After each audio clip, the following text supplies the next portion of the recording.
രാവിലെയും രാത്രിയും ഒരുപോലെ കഴിക്കാൻ പറ്റിയ നല്ല ടേസ്റ്റി ആയിട്ടുള്ള സ്നാക്സിൻ്റെ റെസിപ്പി ആയിട്ടാണ് ഞാൻ വന്നിട്ടുള്ളത്. അപ്പോൾ ഇതെങ്ങനെ ഉണ്ടാക്കാൻ നോക്കിയാലോ.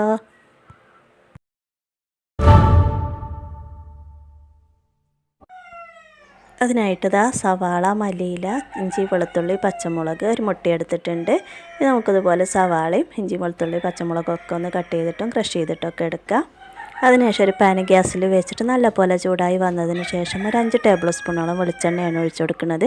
അത് നല്ലപോലെ ചൂടായി വരുമ്പോൾ നമ്മൾ കട്ടാക്കി വെച്ച സവാള അതിലേക്ക് ഇട്ട് കൊടുത്ത് നല്ലപോലെ ഒന്ന് വഴറ്റിയെടുക്കുകയാണ്. അപ്പോൾ നമ്മളെ വീട്ടിലുള്ള ഇൻഗ്രീഡിയൻസ് വെച്ചിട്ട് വളരെ ടേസ്റ്റി ആയിട്ടുള്ള റെസിപ്പി തന്നെയാണ് നമ്മളിവിടെ ഉണ്ടാക്കുന്നത്. അപ്പോൾ തീർച്ചയായും എല്ലാവരും ഒന്ന് ട്രൈ ചെയ്ത് നോക്കണം. വീഡിയോ ഇഷ്ടമാണെങ്കിൽ എല്ലാവരും ഒന്ന് ലൈക്ക് ചെയ്യാൻ മറക്കരുത്. സവാള നല്ലപോലെ വഴന്ന് വന്നതിന് ശേഷം നമ്മൾ ക്രഷാക്കി വെച്ച ഇഞ്ചി, വെളുത്തുള്ളി, പച്ചമുളകും കൂടെ ഇട്ട് കൊടുത്ത് നല്ലപോലെ ഒന്ന് മിക്സാക്കിയതിന് ശേഷം 1/2 ടീസ്പൂണോളം കുരുമുളക് പൊടി, 1/4 ടീസ്പൂണോളം മഞ്ഞൾപ്പൊടി, ഇനി 1/2 ടീസ്പൂണോളം ചിക്കൻ മസാലയും കൂടെ ചേർത്ത് കൊടുക്കുകയാണ്. ഇനി എല്ലാം കൂടെ ഒന്ന് മിക്സാക്കിയതിന് ശേഷം നമ്മളിതിലേക്ക് പാകത്തിന് ഉപ്പാണ് ചേർത്ത് കൊടുക്കുന്നത്. ഒരു 1/4 ടീസ്പൂണോളം ഉപ്പ് ചേർത്ത് കൊടുക്കുന്നുണ്ട് കേട്ടോ. ഉപ്പും കൂടെ ചേർത്തിട്ട് നല്ലപോലെ ഒന്ന് മിക്സാക്കി എടുക്കുകയാണ്. അതിനുശേഷം നമ്മളൊരു 1/2 പൊട്ടാറ്റോ കുറച്ച് ചിക്കനും കൂടെ ചേർത്തിട്ട് മഞ്ഞളും ഉപ്പിട്ടിട്ട് വേവിച്ച് വെച്ചിട്ടുണ്ടായിരുന്നു. അതും കൂടെ ചേർത്ത് കൊടുക്കുകയാണ്. അതിനുശേഷം മല്ലിയിലയും കൂടെ ചേർത്ത് കൊടുത്തിട്ട് നല്ലപോലെ ഒന്ന് മിക്സാക്കി എടുക്കുകയാണ്. അപ്പോൾ ഇത്രയേ ഉള്ളൂ. വളരെ ടേസ്റ്റി ആയിട്ടുള്ള നമ്മുടെ മസാലക്കൂട്ട് ഇവിടെ റെഡി ആയിട്ടുണ്ട്. ഇനി ഇതിലേക്ക് നമുക്ക് ഒരു അപ്പം കൂടെ ഉണ്ടാക്കിയെടുക്കാനുണ്ട്. അപ്പോൾ മൈദമാവ് വെച്ചിട്ടാണ് ഞാനിതുപോലെ ഉണ്ടാക്കുന്നത്. അപ്പോൾ അത് നമ്മുടെ മസാലക്കൂട്ട് ഇവിടെ റെഡി ആയിട്ടുണ്ട്. അതൊന്ന് ചൂടാറി വരട്ടെ. അപ്പോഴേക്കും നമ്മളത് 1 കപ്പ് മൈദ അതുപോലെ എടുത്തിട്ടുണ്ട്. അതൊരു ബൗളിലേക്ക് ഇട്ട് കൊടുത്തിട്ട് അതിലേക്ക് 1/4 ടീസ്പൂണോളം ഉപ്പും കൂടെ ചേർത്ത് കൊടുത്ത് നമ്മൾ 1.5 കപ്പോളം വെള്ളം എടുത്തിട്ട് കുറേശ്ശായിട്ട് ഇതുപോലെ ഒഴിച്ചു കൊടുത്തിട്ട് ഒന്ന് മിക്സാക്കി ഇതുപോലെ കുറേശ്ശായിട്ട് നമ്മൾ മിക്സാക്കിയതിന് ശേഷം ഒരു ദോശമാവിൻ്റെ പരുവത്തിലാണ് നമുക്കിത് കിട്ടേണ്ടത്. അപ്പോൾ അത് ദോശമാവിൻ്റെ പരുവത്തിൽ നമ്മൾ നല്ലപോലെ മിക്സാക്കി എടുത്തിട്ടുണ്ട്. ഇനി ഇത് നമുക്കൊരു ചട്ടി ഗ്യാസിൽ വെച്ചിട്ട് നല്ലപോലെ ചൂടായി വന്നതിന് ശേഷം അതിലേക്ക് ഒരു തുണിക്കഷ്ണത്തിന് നല്ലെണ്ണ പുരട്ടിയിട്ട് നല്ലപോലെ ഒന്ന് മിക്സാക്കി എടുക്കുകയാണ്. അതിനുശേഷം ഓരോ തവയായിട്ട് നമ്മൾ ഇതുപോലെ മൈദദോശ ചുട്ടെടുക്കുകയാണ് കേട്ടോ. മൈദദോശ ഇതുപോലെ ചുട്ടെടുത്തതിന് ശേഷം നമ്മൾ മറിച്ചിട്ട് കൊടുക്കേണ്ട ആവശ്യമൊന്നുമില്ല കേട്ടോ. ഒന്ന് വലിഞ്ഞ് ഇതുപോലെ വരുമ്പോൾ നമ്മളതെടുത്തിട്ട് ഒരു പ്ലേറ്റിലേക്ക് മാറ്റുകയാണ്.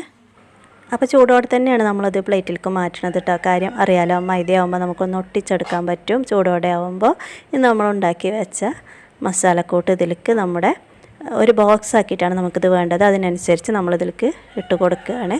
അതിനുശേഷം ഓരോ ഭാഗവും നമ്മൾ മടക്കിയിട്ട് ഒരു ബോക്സ് ആക്കിയിട്ട് എടുക്കുകയാണ് കേട്ടോ.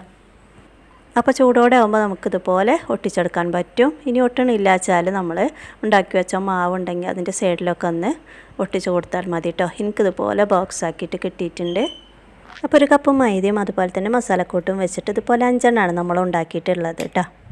ഇനി ഒരു മുട്ട പൊട്ടിച്ചിട്ട് ഇതുപോലെ ഒരു പ്ലേറ്റിലേക്ക് ഒഴിച്ചു കൊടുക്കുകയാണ്. അത് നല്ലപോലെ മിക്സ് ആക്കിയിട്ട് നമ്മളിതുപോലെ ഇതിലൊന്ന് മിക്സ് ചെയ്തെടുക്കുകയാണ് കേട്ടോ. അപ്പോൾ ഇത് ഓപ്ഷനിലാണ്, നിങ്ങൾക്ക് ഇഷ്ടമുണ്ടെങ്കിൽ മാത്രം ചെയ്താൽ മതി കേട്ടോ. അല്ലാച്ചാൽ അതുപോലെ തന്നെ ഫ്രൈ ആക്കി എടുക്കുക. ഇനി ഒരു പാനിൽ സൺഫ്ലവർ ഓയിൽ ഒഴിച്ചു കൊടുക്കുകയാണ്. അത് നല്ലപോലെ ചൂടായി വരുമ്പോൾ അതുപോലെ നമ്മൾ ഇട്ട് കൊടുത്തിട്ട് ഒന്ന് ഫ്രൈ ആക്കി എടുക്കുകയാണ് കേട്ടോ.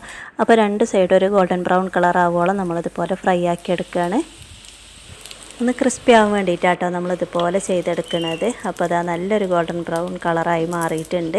ഇനി നമുക്ക് പ്ലേറ്റിലേക്ക് മാറ്റാം. അപ്പോൾ ഇത്രയേ ഉള്ളൂ. വളരെ ടേസ്റ്റി ആയിട്ടുള്ള അതുപോലെ തന്നെ നല്ല ക്രിസ്പി ആയിട്ടുള്ള നമ്മുടെ സ്നാക്സ് ഇവിടെ റെഡി ആയിട്ടുണ്ട്.